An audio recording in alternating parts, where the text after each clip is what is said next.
Hello aspirants, welcome to our channel Adhikar Gurukul. তো আজকে আমাদের নতুন একটা সিরিজ শুরু হচ্ছে, সেটা হচ্ছে আমরা টাইপ ওয়াইজ কিছু কোশ্চেন অ্যান্সার সলভ করবো। মানে একই টাইপের আমরা 5টা করে কোশ্চেন সলভ করবো, যাতে একটা টাইপ 5টা কোশ্চেন করলে তোমাদেরও কনসেপ্ট বিল্ড হবে। যারা পারবে না তারা মোটামুটি 5টা যখন কোশ্চেন একসাথে সলভ করে দেবা, তোমরা নিজেরা বুঝতে পারবা যে এই টাইপটা এইভাবে তোমাদের হয়। ওকে, এই জন্য আমরা এক একটা টাইপ এক একটা ক্লাসে করাবো, সেই টাইপ রিলেটেড আমরা 5টা করে কোশ্চেন সলভ করবো, ঠিক আছে? এখানে তোমাদের এরকম কোনো ব্যাপার না যে শুধু পিএসসির আন্ডারে বা শুধু রেডের কোশ্চেন আমরা করাবো। এই যে টাইপগুলো আমরা শিখবো, সেই টাইপ তোমাদের এসএসসিতেও জিজ্ঞাসা করে, সেই টাইপ তোমাদের পিএসসিতেও জিজ্ঞাসা করে, সেই টাইপ তোমাদের রেলেও জিজ্ঞাসা করে, ঠিক আছে? সব এক্সামকে টার্গেট করে আমরা নতুন একটা সিরিজ শুরু করছি, যেটা হচ্ছে টাইপ ওয়াইজ প্র্যাকটিস হবে। ওকে, তো আজকে আমরা নাম্বার সিস্টেমের প্রথম আমরা টাইপটা করব, যেটা নাম্বার সিস্টেমের একটা ইম্পর্টেন্ট একটা টাইপ তোমরা বলতে পারো, যেই কোশ্চেন তোমরা প্রত্যেকটা এক্সামে তোমরা দেখতে পারো। ওকে, সেই টাইপটা হলো তোমরা এরকম কোশ্চেন দেখো: 5^42, 5^43, 5^44, 5^45 সংখ্যাটি নিচের কোন সংখ্যা দ্বারা বিভাজ্য? এরকম কোশ্চেন তোমরা প্রচুরবার পরীক্ষাতে দেখেছো। ওকে, এইসব কোশ্চেনের ক্ষেত্রে তোমাদের অ্যাপ্রোচটা কিভাবে শুরু করতে হয় দেখো। অনেক সময় কোশ্চেন ঘুরিয়ে দেয়, কিরম ভাবে ঘুরিয়ে দেয়, তোমাদের ফার্স্টেই ধরো 5^45টা ফার্স্টে দিল, তারপরে ধরো 5^44 দিল, তারপরে 5^42 দিল, তারপরে 5^43 দিল। এরকমও কোশ্চেন কিন্তু ঘুরিয়ে দিতে পারে। ওকে, আমরা সবার আগে দেখবো যেটা সব থেকে কম পাওয়ার কার আছে। এখানে 42, 43, 44, 35-এর মধ্যে সব থেকে কম পাওয়ার আছে 5^42-এর। তাহলে সেটা আমরা কমন নেব। সেটা যদি কমন নিই, 5^42 থেকে 5^42 কমন নিলে 1 পড়ে থাকে, যোগ 5^43 থেকে 5^42 দিলে 5 কমন পড়ে থাকে, যোগ 5^44 থেকে 5^42 নিলে 5 স্কোয়ার পড়ে থাকে, আর লাস্টেরটা থেকে 5 কিউব পড়ে থাকে। হয়ে গেল।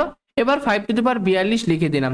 এবার ইন্টু 1 যোগ 5 6। আচ্ছা, আমি আগে একবার লিখে নিই।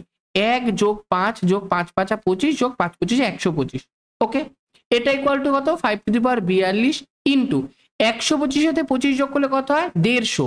150 আর 5-এ 155, আর 1-এ 156। ওকে, এবার তুমি একবার কি করবা? ভাঙিয়ে নেবা। কি করে? 5^42 ইন্টু 156কে কি আকারে লেখা যায়? 12 দিয়ে যদি কাটাকাটি করি, 12 1 12, 36, 3 12 36। তাহলে এইটাকে আমরা পুরো যে, এক সেকেন্ড এটা মুছে দিই। আমরা এই যে পুরো জিনিসটা আমার আছে এখানটা, এটাকেই আমরা এই ফর্মে লিখতে পারি। এবার এই যে গুণফলটা, সেটা আমাদের কি দেখতে পাচ্ছ তুমি? 12 দ্বারাও ভাগ যায়, 13 দ্বারাও ভাগ যায়, 5^42 মানে 5-এর যে কোনো গুণিতক দ্বারা ভাগ যায়, 42-এর থেকে ছোট। কিন্তু আমাদের এখানে কোশ্চেনে অপশানে কি কি আছে? 11 আছে, 12 আছে, 15 আছে, 19 আছে। এখান থেকে তুমি ভেতরে এইখানে গুণের মধ্যে কি কমন পাচ্ছ? 12টা কমন পাচ্ছ। তাহলে 12টা গুণের মধ্যে আছে, তার মানে কি সংখ্যাটা 12 দ্বারা বিভাজ্যই হবে। তাহলে অ্যান্সার কি হয়ে গেল? 5^42 যোগ 5^43 যোগ 5^44 যোগ 5^45। এই সংখ্যাটা আমাদের 12 দ্বারা বিভাজ্য হবেই হবে। এখানে কোনো 11 তুমি দেখতে পাচ্ছ না, 15 কোনো দেখতে পাচ্ছ না। ওকে, আচ্ছা 15 দিয়েও হতে পারে, ঠিক আছে? 15 দিয়ে কিভাবে হতে পারে? এখান থেকে একটা তুমি 5 কমন নিলা, একটা তুমি 3 কমন নিলা। 12 থেকে 3 কমন নেওয়া যায়, 5^42 থেকে 5 কমন নেওয়া যায়, তাহলে 3 5 15। তাহলে এই কোশ্চেনে 15 আমাদের অ্যান্সার হতে পারে। এখানটা যেই কোশ্চেন থেকে আমরা এটাকে নিয়েছি, সেখানে তাহলে অপশানে ভুল ছিল, ঠিক আছে? আমরা যেই সেটের থেকে কোশ্চেনটা নিয়েছি, সেখানে অপশানে ভুল ছিল, এখানে 15টাও অ্যান্সার হতে পারে, কিন্তু পরীক্ষায় তোমাদের থাকবে না। এবার কিছু হয় না যে কিছু কিছু পরীক্ষাতে তোমাদের অপশান গন্ডগোল থাকে, সেরকম মানে একটা কিছুর থেকে আমরা হয়তো নিয়েছি, সেখানে তোমাদের 15টা অপশানে ছিল, কিন্তু থাকবে না। তোমাদের ন্যাচারালি পরীক্ষায় দুটো একই অপশান থাকে না, ঠিক আছে? কিন্তু যেহেতু আমরা এটা একটা এক্সামের থেকে তুলেছি, এই জন্য আমি অপশনটাকে ঠিক করিনি, যেরকম কোশ্চেন আমরা নিয়েছি সেরকমই তোমাদের বলে দিয়েছি আর কি। ওকে, চলো নেক্সট কোশ্চেন দেখতে পারি। আচ্ছা, নেক্সট কোশ্চেনও দেখো কি আছে। এখান থেকে আমরা 4^51 কমন নেব, সব থেকে ছোট। কি থাকে? প্রথমে 1 থাকে, তারপরে 4 থাকে, তারপরে 4 স্কোয়ার থাকে, তারপরে 4-এর কিউব থাকে। হয়ে গেল। এবার ভাঙাবো। 4^51 ইন্টু 4-এর কিউব মানে 4 4 16, 4 64, 4 স্কোয়ার মানে 4 4 16, 4 আর 1 যোগ করি, 4 আর 6 10, 14 15, 1 6 1 7 8 85। 85কে আমরা কি লিখতে পারি? 4^51 ইন্টু 5 দিয়ে করি, 5 1 5 35, 5 7 35। তাহলে সংখ্যাটা 4-এর যে কোনো গুণিতক দ্বারা বিভাজ্য, 5 দ্বারা বিভাজ্য, 17 দ্বারা বিভাজ্য। আচ্ছা, এই সিরিজে তুমি কোথাও 3 পাচ্ছ? 4-এর গুণিতক আছে মানে 4 অনেকবার গুণ আছে, 5 গুণ আছে, 17 গুণ আছে, কোনো 3 পাচ্ছ না। তাহলে 15 আমাদের হবে না, 21 আমাদের হবে না, কারণ 3 নেই। 7টা পরে দেখবো, আগে 3ই নেই। ওকে, এখান থেকে 23 হবে না, কারণ কি 23 আমাদের একটা এমন একটা সংখ্যা যেটা আমাদের 23 এখানে থাকা জরুরি। 23টা আমাদের মৌলিক সংখ্যা, কিন্তু 23 তো আমাদের এখানে নেই, তাহলে 23 হবে না। চোখ বন্ধ করে 2 নম্বর অপশন সঠিক উত্তর। আর 2 নম্বর অপশন দেখতেও পাচ্ছ এই যে 17 আমাদের অপশনে আছেই। ঠিক আছে, তাহলে কারেক্ট অ্যান্সার কোনটা? এই যে জিনিসটা, এইটা আমার কোন সংখ্যা দ্বারা বিভাজ্য? 17 দ্বারা বিভাজ্য। ঠিক আছে, নেক্সট কোশ্চেন করো এটা। আচ্ছা, দুটো অঙ্ক আমাদের হয়ে গেল। এবার তোমরা এটাকে ট্রাই করো, ভিডিওটাকে পজ করো, পজ করে এটাকে ট্রাই করো। ঠিক আছে, আমি সলিউশন করছি, তোমরা চেষ্টা করো, অবশ্যই চেষ্টা করো, তোমাদের যেটা অ্যান্সার হয় কমেন্টে জানানোর চেষ্টা করো। ঠিক আছে, চলো এখানে কি আছে? 91, 92, 93, 94। তাহলে 2 টু দি পাওয়ার 91 কমন যাবে। প্রথমে 1 পড়ে থাকে, তারপরে 2 পড়ে থাকে, তারপরে 2 স্কোয়ার মানে 2 দুগুণী 4, তারপরে 2 এর কিউব মানে 2 দুগুণী 4, 4 দুগুণী 8 পড়ে থাকে। করি, তাহলে এটা 2 টু দি পাওয়ার 91 ইন্টু 8 আর 4 12, 13, 14, 15।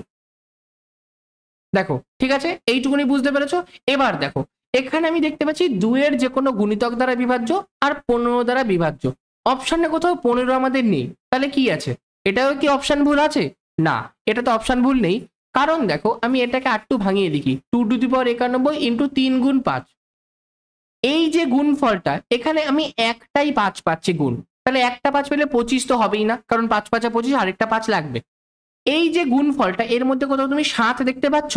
কোথাও 7 নেই। তাহলে 5-এর সাথে একটা 7 গুণ করলে আমি 35 বলতে পারি, কিন্তু আমি 7 পাচ্ছি না, তাহলে 4 নাম্বার অপশনও হবে না, বাদ দিয়ে দিলাম। এবার এই গুণে তুমি কোথাও 11 পাচ্ছ না, তাহলে 11 আমাদের হবে না। 3টে অপশন বাদ চলেই গেল, তাহলে চোখ বন্ধ করে 1 নম্বর অপশনটা কারেক্ট অ্যান্সার। এবারে কিভাবে হচ্ছে? 2 টু দি পাওয়ার 91 থেকে আমি একটা 2 নিলাম, আর এই 3 থেকে 3 নিলাম, তাহলে 3 দুগুণী 6 পাচ্ছি। তাহলে এই সংখ্যাটা আমাদের 6 দ্বারা বিভাজ্য হবে, তাহলে কারেক্ট অ্যান্সার 1 নাম্বার অপশন। ঠিক আছে, আরেকটা আমরা ট্রাই করি।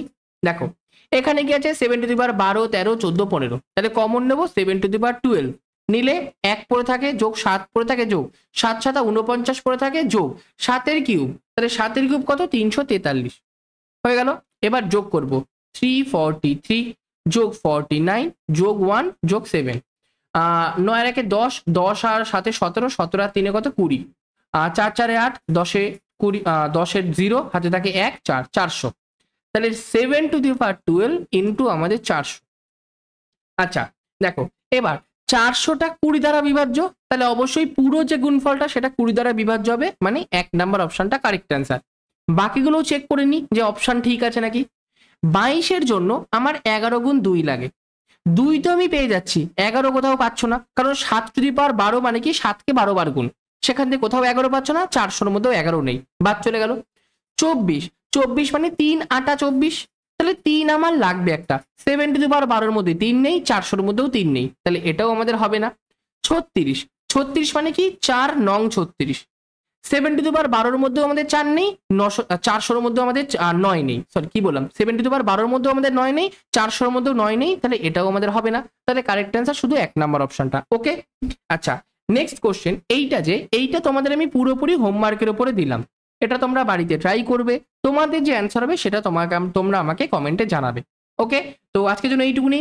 কেউ যদি আমাদের ফাউন্ডেশন ব্যাচকে পারচেস করতে চাও, এই যে আমাদের যোদ্ধা ফাউন্ডেশন ব্যাচ আমরা লঞ্চ করেছি, জাস্টই লঞ্চ হয়েছে, বেশি দিন আমাদের হয়নি, তো যারা নিতে চাও এটা নিতে পারো। আমি একবার গো থ্রু করে দিচ্ছি কি কি পাবে এই ব্যাচ থেকে। দেখো মোটামুটি এর কোর্স ভ্যালিডিটি 1 বছর থাকবে, 1 বছর তোমরা ফাউন্ডেশন ব্যাচটাকে দেখতে পারবা। এই ব্যাচে কি থাকবে? এক্সাম ওরিয়েন্টেড অ্যাপ্রোচ থাকবে, মানে কোন এক্সামে কিরকম ভাবে অ্যাপ্রোচ করলে আমাদের কম টাইমে হবে, কোন এক্সাম বলাটা ভুল, কোন কোশ্চেন কিভাবে আমরা করলে সেটা সব থেকে কম টাইম লাগবে সেটা আমরা করতে পারি। এখান থেকে লাইভ কনসেপ্ট ক্লাস পাবা, মানে যেই কনসেপ্ট ক্লাসগুলো আমরা করবো সেগুলো তোমরা লাইভ অ্যাটেন্ড করতে পারবা। ওকে, যেই ক্লাসগুলো আমরা করালাম তার ক্লাস নোট আর প্র্যাকটিস পিডিএফ তোমরা এখান থেকে তোমরা পেয়ে যাবা। ফ্রি মক টেস্ট, মানে ধরো তোমাদের নাম্বার সিস্টেম কমপ্লিট হলো, পুরো নাম্বার সিস্টেমের একটা সেকশনাল টেস্ট পেয়ে যাবা। নাম্বার সিস্টেমের সাথে ধরো পার্সেন্টেজ হলো, দুটোকে মিক্স করে তোমরা মক টেস্ট পেলা। টোটাল আমাদের ধরো 10টা অ্যারিথমেটিক চ্যাপ্টার শেষ হয়ে গেল, তারপরে 10টা অ্যারিথমেটিক চ্যাপ্টারে মিক্সড মক টেস্ট তোমরা এখান থেকে পেয়ে যাবা। বেসিক থেকে অ্যাডভান্স ম্যাথ হবে, মানে নাম্বার সিস্টেমের বেসিক থেকে অ্যারিথমেটিক সব কমপ্লিট করিয়ে মেনসুরেশন, জিওমেট্রি, ত্রিগোনোমেট্রি সব তোমরা এখান থেকে তোমরা পাবা। ওকে, আরেকটা কথা যেটা এক্সট্রা, তোমরা এখান থেকে ম্যাথ ক্যাপসুল বলে একটা বই পাবা। বই মানে তোমরা পিডিএফ ফরম্যাটে একটা ম্যাথ ক্যাপসুল বুক পাবা, যেখানে তোমাদের অলমোস্ট 1000টা ম্যাথ থাকবে, 1000+ ম্যাথ থাকবে। এবার 1000+ ম্যাথ ক্যাপসুলের যে বই, এটার প্রাইসে অনেকে 149 রাখে, কিন্তু আমরা পুরো ব্যাচটার প্রাইস 149 রেখেছি, যেটা একদম একটা মিনিমাম প্রাইস পুরো ইউটিউবের মধ্যে। এত কম প্রাইসে কোথাও তোমরা ফাউন্ডেশন ব্যাচ পাবা না, এটা আমি 100% গ্যারান্টি দিয়ে বলতে পারি। তো যারা ব্যাচটাকে নিতে চাও, এই যে নিচে কন্ট্যাক্ট নাম্বার আছে 7384643318, এই নাম্বার আমাকে হোয়াটসঅ্যাপ করতে পারো, সেখান থেকে আমি ফার্দার ইনস্ট্রাকশন তোমাদের দিয়ে দেবো। ঠিক আছে, তো আজকের জন্য এইটুকুনি। ক্লাসটা ভালো লাগলে অবশ্যই ক্লাসটাকে একবার লাইক করে দেবে, চ্যানেলে যদি প্রথমবার থাকো অবশ্যই চ্যানেলটাকে সাবস্ক্রাইব করে দেবে। ঠিক আছে, তো চলো, থ্যাংক ইউ, বাই।